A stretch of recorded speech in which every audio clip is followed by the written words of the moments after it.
Touhou fighters are fun. Honestly, a lot of the spin-offs are fun to me. The pulp manga, the CDs, and the video games. While the mainline games introduces a lot of new faces, the spin-offs helps give them more to do and showcases their personality a lot more, and it's a large reason why Touhou characters feel just so wonderful.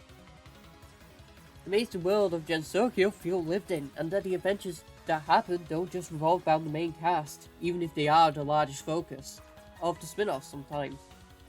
A world like that doesn't come around all the time, especially in video games, and well, is a large reason why I'm here today to talk about what be the dream Touhou 18.5 at the time of this writing of this video. As I spoiled with my first line, this will be a fighter. Honestly, whether it's grounded or anyone, I think both formats are fun, although I would probably go for grounded, because that's what I'll be using for footage. This game will have a gimmick because I think that will be fun! This gimmick is similar to the Infinity Stones with Marvel vs. Capcom, but here we'll go for Magitama, mainly to 7 different colored ones, for the rainbow! Each of them will be filled up throughout the match, either by doing one or two things, just fighting normally or using a charge stance. This is a button input that keeps the character unable to do anything at all, but if they complete the animation, they'll get a boosted bar. This way, the risk versus reward is something like Cloud's Charge, except, you know, reasonable and not just a free press button to get neutral. Anyway, 7 colors of the rainbow. Each of them not only have an effect in battle, but when used incorrectly, can have the effects on the personality. Red, the color of wrath. Their physical blows hit harder, and they get more willing to attack whatever comes in their way. Blue, the color of pride. Magical blows also hit harder, and they feel like they're on top of the world and far too smart for their own good. Yellow is the color of confidence. Their defenses are improving, and their confidence shoots up to an unimaginable level, feeling they can do anything. Green is the color of excitement. They become as fast as the wind and as free as the wind in what they do. Indigo is the color of meditation. They become more introspective, wondering about themselves and others, and this makes their mind free from being able to hold itself back. Orange is the color of calmness. They become their rules and become so relaxed that it's almost like they don't care. And purple is the color of dreams. This allows a powerful spell to remind the mind to take effect and showcase the emotions hidden from view. While without control, these emotions can overwhelm someone. Thanks to the god who created them, there is a way to use their power without danger. The Magitama holder can hold all 7, but only the power of 3 at most can be used before recharge is needed. At the start of every round, one of the 3 is picked, and from there, after a round is over, they won't be able to use that until it has been recharged, which happens at the end of the match. In addition, just like other Touhou games, each character will have mind attacks and spell cards. Mind attacks are with the character's special moves basically, you know how it is, the vodka's back, the fireballs, the shoots, the uppercuts, yada yada yada yada, you know what it is. There's a bar like in Soku with flying games, so you can't just spam projectiles or anything. This is also used for guarding. Spell cards charge over time, and with magical hits specifically, and can be activated by pressing the spell card button and a directional input. You can bring 2 cards into a battle, so choose your least favourite and leave that one on the bench. And we have described everything I need about the gameplay, so we'll go into the characters. I won't describe every single one of their attacks, obviously, because that'll take forever, but this will be mostly general gameplay and how I think they should play if I was given the reins for some ungodly reason. Reimu Hakare would be its sole defensive character of the game, relying more on zoning and trust than the usual fighting game main character. Her role here is that either people or Magitama interrupt her while she's at home, causing her to lash out, or being forced to venture out and stop the threat. Her projectiles are either fast and straight or they're slower, but they can home in more, which is basically her main shot types within the games. In addition, she'll use her Gohei in some of her attacks, which gives her more range, but more startup and then to balance it out. In addition, she'll have some ground trap that can use barriers to bounce bullets away or absorb them. This forces her opponents to come to her and jump through her traps. However, nothing about it will be the best or the worst.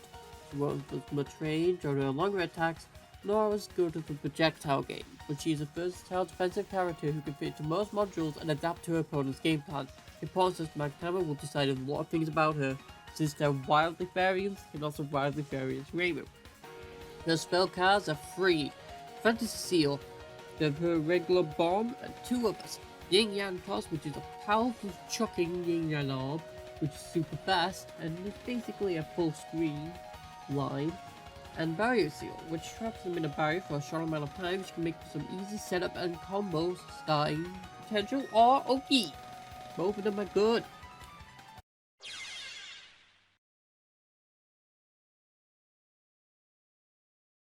Marissa Kurosami is next up, and she's the black and white ordering of edition.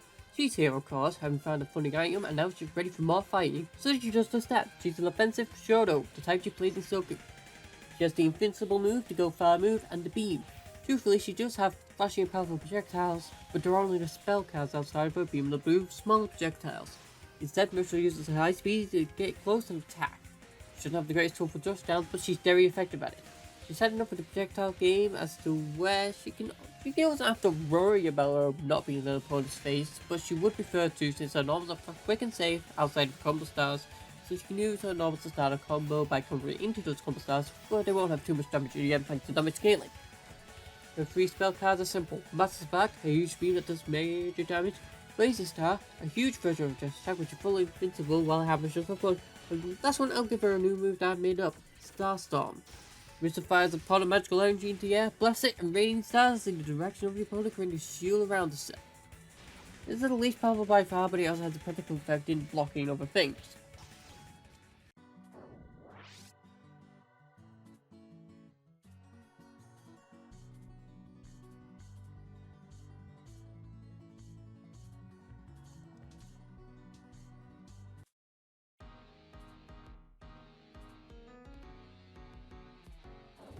Now let's get onto more unique characters. Mazumaru Takamari. I don't know how to pronounce it. Mazumaru from Touhou 18. Gonna create Yin Yang Recreate. Probably biased, but I think if we focus on 18, we should at least focus on one of the characters and one of my favourites. Her only story is that one day, some town she was working on got stolen and distributed around the world against her will. Melody catapults for the powers, and so she can wield them safely with a counter mission for one other character, aka the character who starts story mode. She's a slow character, but instead has a lot of fusion slow projectiles, because nightmares are fun. In addition, she has some very powerful but slow physical attacks. This is because her main role is a trap character, where she mainly uses her big balls to go over the screen to do this, and she can plant some on the ground that are walked over or back, not dashed. The opponent will trip, so they can't walk over it. She wants to put her opponent in an unfavorable position so that she can get either an advantage or at least put them on the back foot, which will get them close to the corner. Her game plan is mainly roll landing yellows, having good and safe OP thanks to her, and she gets a combo or two for that sweet knockdown. Who can say no to that, especially for her very high damage? She's slow, she doesn't have too many amazing defensive options herself if she's gotten cornered, so she relies on tripping the opponent up and pushing them over and over. Volatile and tough game plan, but one that can be done. She has 3 spell cards. Yin Yang Crush. A giant Yin Yang orb slams to the ground that cannot be blocked if the opponent is on the ground, as it deals a massive earthquake, which if the orb hits a non-guarding air opponent, it'll also send them down to earthquake. You have to jump. Magic Hammer Shield, which surrounds her with a magic hammer that can take a few hits before disappearing or can be used to help combo. And here's the last one, Yin Yang Recreate, where she uses her orbs to recreate the spell that wasn't picked by the opponent. You have the power to copy powers in the small amount in the game, so I figured that's a good way to implement it. That means opponents fighting with the mode have to be careful of what spell card they have picked, which is a fun way to get all 3 of them used at least in one matchup.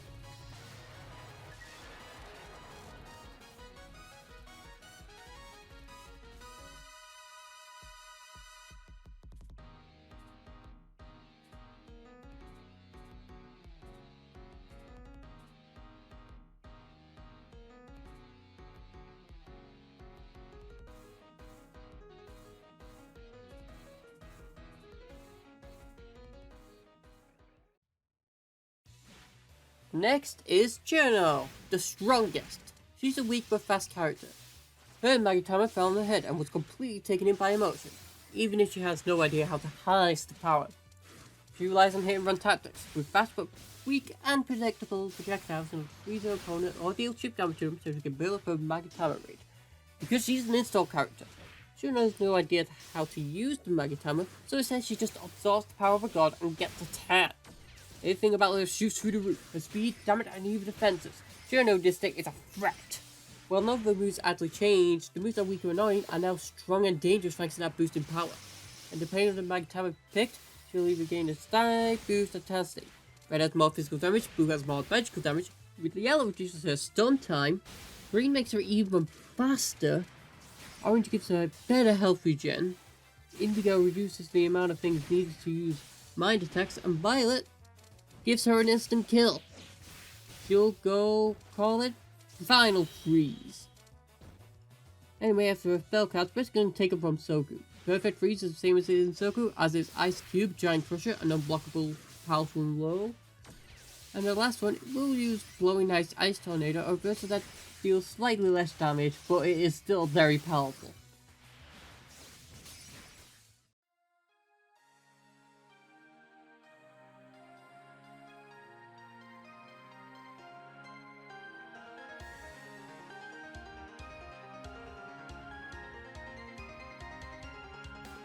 Next up is a character who was considered for the original plan for Soku, so this has been a long time coming. Kaguya Horiziren, it's time to shine. She's had a Magatama brought in by the rabbits and healing part herself when allowed to play it. Noticeably, she doesn't seem as affected by the emotional power, but she's always ready to follow. She's basically the opposite of Moku from the previous game, who I don't think has been legally put into this game. I'm sorry, I really want to use Moku. Anyway, while Moku has great physical combat, Kaguya has great zoning combat. Yep, she's the zone of the game. The opposite way of Moku. You can do this all day. In fact, you can cheat the mind attack moves by temporarily sacrificing some of your health to force yourself to use another one. Of course, this is usually going to suffer a guard break if not done carefully and can be close to death, but that means you can help recover over time or by using a reversal explosion, which is the only thing counts for escaping the corner. Outside of manipulating eternity to your advantage, allows for some characters the tails just to phase through across the right time. Overall, her game plan is to make you suffer. Find Treasure Salamander Shield is her first spell card, and it gives her protective cape there for a bit where she cannot be hit by projectile attacks at all. End of the Perpetual Night of Rising World. This spell card is 3 nuclear bullets and 1 with fireworks. That while they don't deal too much shield damage, there's so many of them that if you don't block it, it's going to hurt. Last one is Impossible Quest, Shallow, Quarry Shells, Everlasting Light, which causes it to use the shell to transform to deal 2 damage. Works on combo ender, but otherwise you don't really get too close to your opponent anyway, so you really shouldn't use this one unless you like combo ending, or if you just like throwing people off guard.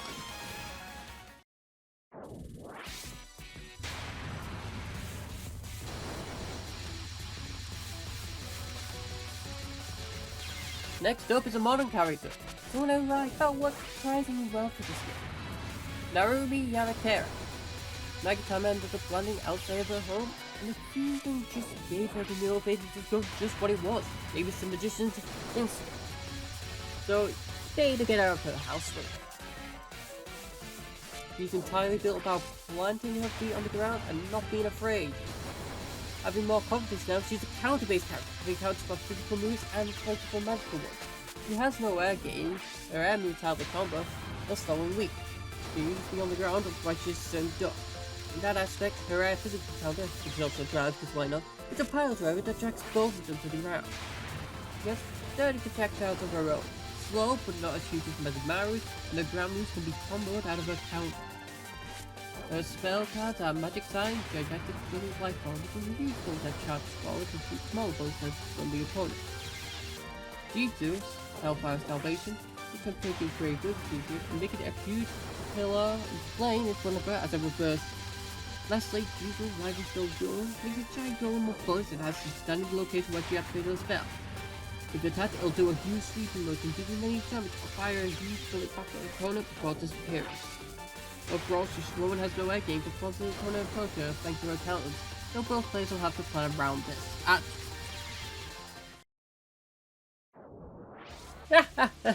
If you thought I was biased before, let me showcase the real bias. Mayumi Chukuru is here and she's going to fight. What she is, we'll find out in a bit. But it seems she was going after another character and never posed any emotions mixed up by the Magatama. She was going to affect things without a soul. Mainly well plays a mixture of two worlds, a public character and a sword fighter. Her attacks are slow but have more to make up for it, and her weapons involve anywhere out because I shoot every now and again or full spectral charges back and forth, while flowing defense her anywhere that fire swords down with their opponent. Like to have slightly slower attacks, that means in order to win, you'll have to overwhelm your opponent with your army in order to make them yield. The sword attacks are what they say on the thing. They're slow but have longer range, which also makes them do its own in a way. She wants her opponents not right next to her, but just a tiny bit further back so you can hit her attacks, but they cannot. An important balancing game for sure. Her 3 spell cards are Haniwa, Untitled, Exhaustible Truth. There's a key spell that covers the screen of virtue, marching towards her foe. This is basically a replacement for Yukari's Stream this time. Our ring, which has her arrows fire upwards and then they fall down after a bit. You know, but okay. Lastly shall be Hanawa's Loyalty, which is definitely a made up spell, where a figure of Kiki appears and Mayumi deals a powerful dashing slash on opponents, mainly good for combo ending. So why is Mayumi getting involved anyway? Well, because certain pace is technically in both worlds. Saki Kokoro from 18 is here to cause chaos. She found Megatama all the way in hell, and then with the power of it, she figured she should go try again and take over the human world. Or at least that's what she says on the tin. She could just be doing this for the thrill of the battle. She is pure rushdown, pure and simple. While she can send some more spirits as projectiles, they aren't very strong. Instead, she relies on a simple game plan. Get close, get the slot out of the enemies, and win. In that way, her strong fast attacks are very dangerous, but her defense from far away is non-existent. She has the fastest air dash and ground speed thanks to her powerful winds and needs to combo her throws in order to deal maximum damage. Those cards are Agile Skill, Black Peasant Medkick. A flurry of very powerful, very strong range kicks that if all kicks net can make even a 4 health shield or in the promote powerful finisher.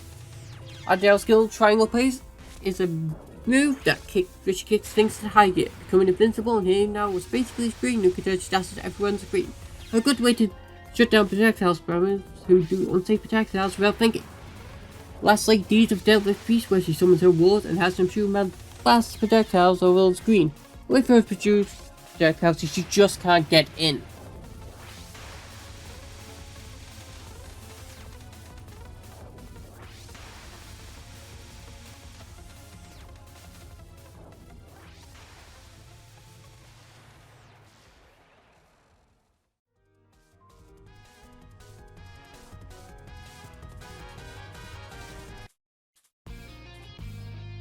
We got another character from 18 because I'm really focusing on the model games here, aren't I? I made Takane Yashiro Grappler. Kappa is always looking for new ways to invent and sell, so having a Mike Camel and genius means you're gonna exploit it, so you don't get exploited yourself. Like I said, she's the Grappler, using her banditry technology to fight, but she has more tools to hold the opponent in place than throw them. Due to focusing more on the grappling tool, her range game is lacking and she's slow because of it. But she can use it telling you, you're not gonna walk away without a scratch, or free. In addition, her ability to manipulate forest keys to use to hold her opponent in place sometimes, or to have branches attack, which is the main way of a range game. The main goal using her is to allow herself to break through projectiles and other things so she can hit people with a very dangerous command grab. Her spell cards all involve her hardy ability. Leaf skill, Green Tornado, Two Tornado that sucks both projectiles and players and brings them back from whence they came. Forest Sign Huge.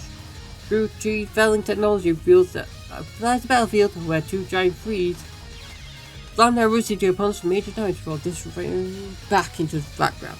Lastly, Forest Sign, in the most forest region, which is mainly a bunch of projectiles dropped by her in the forest filling the screen.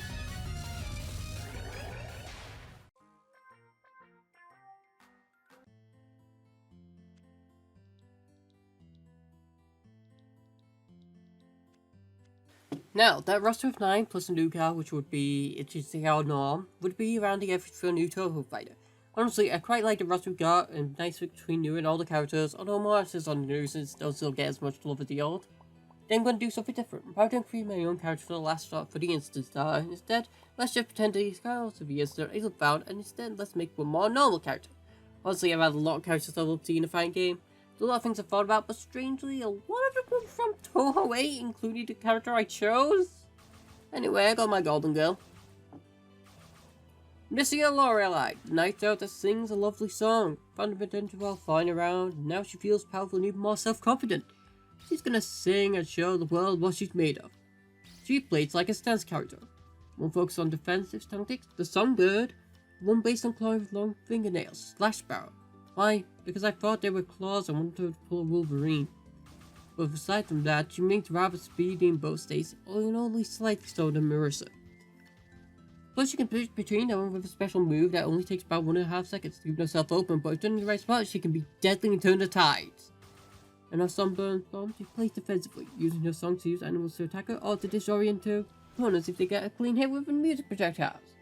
She's not very strong here, but that's okay, because her Slash Sparrow spawn has a powerful close range tactics, but it's worn out pretty hard. Good balance between these forms is needed to make sure she's uncooked. Burst Line Human Cage is the first spell, which strikes the opponents in reduced amount of stage, leading to counterfans or get away, a versatile spell for any of her situations. Hawk Sign Eli Staff is a powerful charge, stopping your opponent at top speed without care. A nice Sparrow Midnight corresponds spell that blinds both her and the opponent, but she's controlled out of your hand, attacking and slashing away. If hit, it becomes a powerful combo, or even a good combo ender. Basically, just like a cutting special.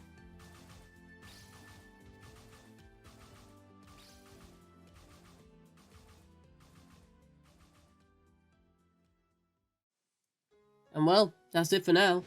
There are many more characters I had for this idea, but I think I'm fine with leaving it like this for now. Mainly because if I keep on going, I can do this all day and we're almost 20 minutes in. So instead, why don't I just put some info in the comments about what I missed, what you'd like about Touhou Fire, and more. More personally, would you like to see in a Touhou Fire whenever it came out again? And well, I'll see you later, because this video has gone on for too long. Why am I like this?